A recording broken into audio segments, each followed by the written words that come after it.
that was John Farnham with You're the Voice. And we actually started the show today with Midnight Oil and beds, not birds. Beds are burning. We don't want birds burning. You're thinking about the birds in Hawaii. Oh, probably singing you are. in the trees.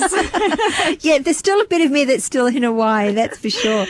And John Farnham apparently, surprise. Coming back? Yes. Oh, my God. Really? I know, that's so unpredictable that would happen, isn't it? I went to his final concert. What's going on? I think you'll be going to his final concert until you're a very, very old lady. Now, of course, today is Book Chat with Jackie. And what are we talking about today in Book Chat? Well, today, we had a brief chat a few weeks ago about what we were going to talk about, and we kind of decided on classics, but I've kind of like... You know what I'm like. I start investigating something and I go off on a different tangent. Yeah. I started to think we've actually got a bookmark in the store. It's a really gorgeous bookmark. It's metal and it's like quite, something that you'd keep for a long time. And often people buy it as a gift. But on it, it's got etched on it. It's got the 50 books to read before you die bookmark. Okay. And I was having I've often read through it, but not I haven't read every single title. Yeah. And I thought I'll have a better look at this. And I noticed as I was reading that some of the books listed there weren't actually what I would term or what classic. Most people would term as a true classic. Okay. So then it started me thinking. I thought, well, what is a classic? And why are some books considered, and why do we put some books in our literature section, our classics section, and not others? So I started having a think about that and doing a bit of research. It's what I found is that it's hotly debated, as in anything. Yes. No one's decided what a classic actually is. Yes. But there are some key things that most people seem to have agreed about. Okay. One is that it expresses an artistic quality, that the work has got an expression of life or truth or beauty, like that there's something about the work that has those characteristics. Yeah. A really significant element seems to be that it has to have stood the test of time. Okay. So it represents the period that it was written in, but also if you read it now, there's still relevance in your life now. You can still get something, even if it's 50 years, 100 years old, you can still get something out of it. Yeah. So, so there's that aspect which seems to be like a really key one. That would be a big aspect of it continuing to be reprinted as well. Yeah. Because it'd have, even though it's an older story, as you were saying, it would have to have some relevance to today. Otherwise, people, new audience, new generation, if you couldn't identify with it in some way, then it wouldn't be, people wouldn't buy it, so it wouldn't be reprinted. Yeah, I mean, it would be like, and it makes me, having looked at these things, made me think things like, well, I wonder if the Twilight Saga, for example, is so relevant, seems to be so relevant to people and really struck a chord with people now. And I wonder if in 50 years' time or 100 years' time, that it will manage to do that again. Yes. And will it become a classic one day? Do you know what I mean? And that's very difficult to gauge, really, isn't it? Because it is so popular now, and obviously, I mean, it is about vampires and werewolves, so it's not about modern day people, so to speak, but obviously people can identify with the relationships. Yeah. So will that still be the case in 20, 30 years? I mean, there's always been fantasy, and one of the books I talk about today is Lord of the Rings.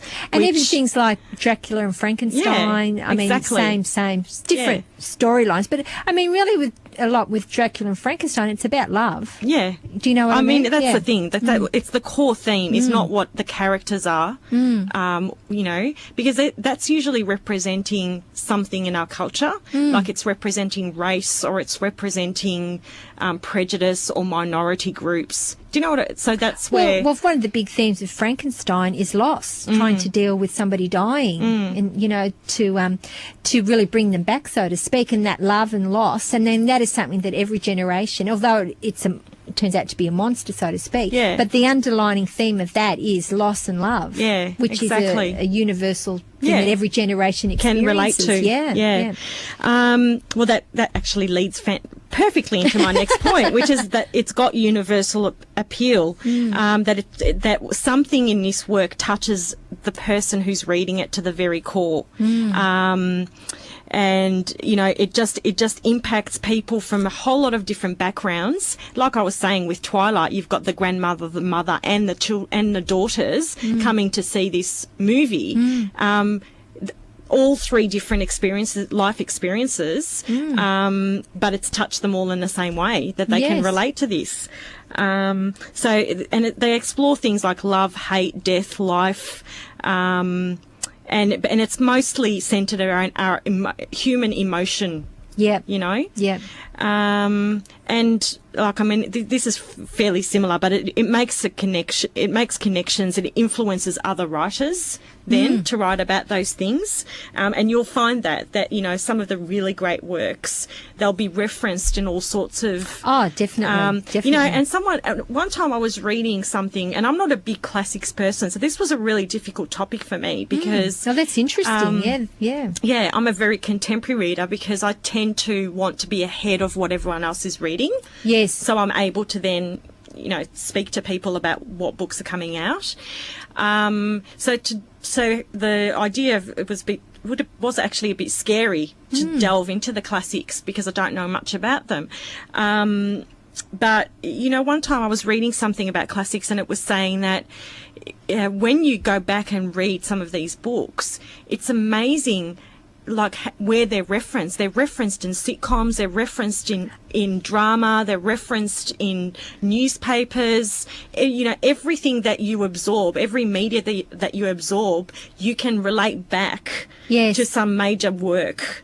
And often it's interesting if you're not someone who has read the classics, you won't know. It'll go over your head. But then if you, for some reason, later in life read a classic, that's where it's come from. Yeah. And it's like, okay. Yeah. That's been in a Seinfeld episode or whatever. So I kind of feel like I've kind of missed out on a bit of stuff here. Like there's an in-joke. There's an in-joke. Yeah. Like there's an in-joke. Exactly right. Exactly right. And sometimes you hear some really, interesting academic people talking about topics like you might listen to an interview somewhere and you'll think, oh, they're just so worldly. But, maybe they're referencing some of this stuff. Yes. And that's what kind of gives them that worldliness. And I think one thing about like Shakespeare, I always struggle with Shakespeare because of the language, the Old English.